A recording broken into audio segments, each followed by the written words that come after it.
So I was thinking of so many ways of how I could present this first ever Sony A7S III video on my YouTube channel. I was like, I'll unbox it. I'll do some stuff like first impressions and reactions. Last night I sat down, got into a rabbit hole of just watching so many reviews with this thing and so many unboxings, and it was very joyful to watch. But then I realized, for the most part, if you guys want to watch an unboxing, you've probably already seen one, or if you want to know about this camera, you've probably already looked it up. So welcome to another episode of BigE's honest, super dumbed down review.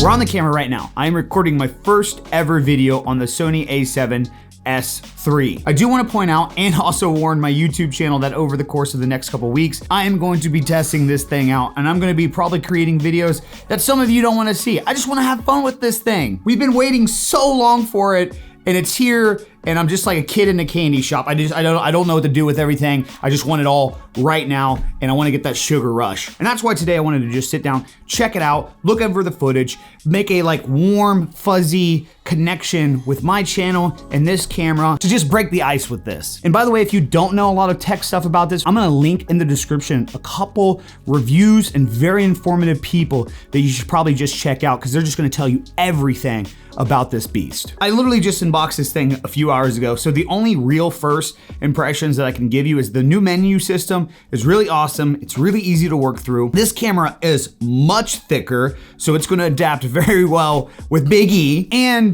there's a lot about this camera that some people just don't honestly realize. And this is the portion of the video today where you realize that the title is kind of in some way a form of clickbait, and you either dislike this, whether you're Team Sony and you just want to see a YouTuber smash the competition, or if you're Team Canon and you just wanted to come here and hate. Maybe even some people that are Team Nikon that are just kind of confused as to what's going on. This camera is just being rolled out this week to all the pre-orders, and there's been a select few around the world that's been able to use it for the last month or so. This camera could be the best scenario for my personal situation, but that doesn't necessarily mean it's the best camera out there. And quite frankly, I'm just so over the argument. I've seen amazing creatives in this community like Becky and Chris get flamed for switching from Canon to Sony for photography, and people attack them like your colors are gonna look like crap now in your videos, with people not understanding that they've been using Sony to shoot their videos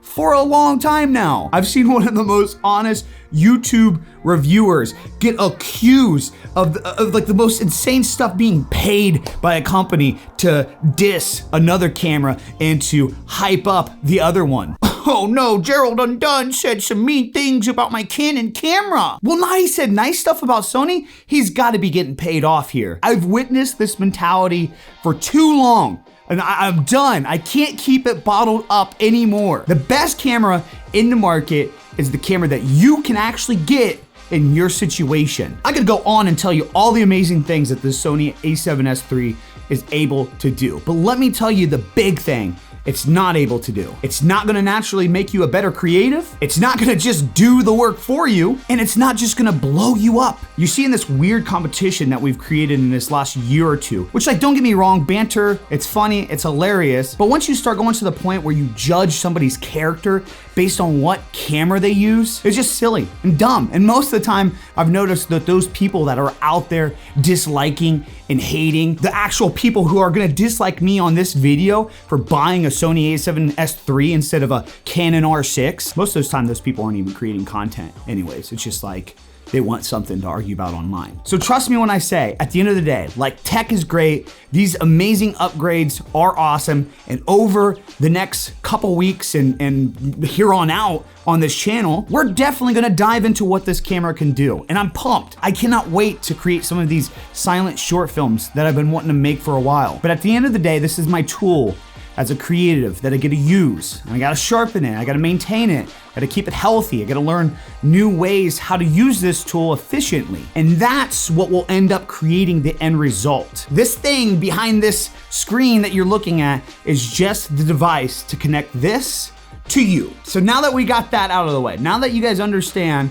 that there's just no effing best, okay? Get over it, stop trying to ego flex, use whatever you wanna use, and don't shame other people for wanting to use whatever they wanna use. The one thing that's not really being talked about much with some of these new cameras, so if you're going to upgrade from maybe like a lower end Sony camera like the crop sensors, or maybe you do have a full frame and you're like, man, I would really like to stretch the budget to have this new A7S III, it looks amazing, but maybe you don't have the money for it, you need to realize what you're getting yourself into once you start upgrading to this camera and a lot of these new cameras that are gonna be coming out these next couple years. Today, for example, I had to upgrade my micro SD card, and just to be able to do 4K 120 FPS at like a 50% of the quality rate that this camera can handle, I had to dish out $200 on my SD card. Now that's not even the express slot cards that are coming out for this thing. Those are going to be a lot more. On top of that is the realization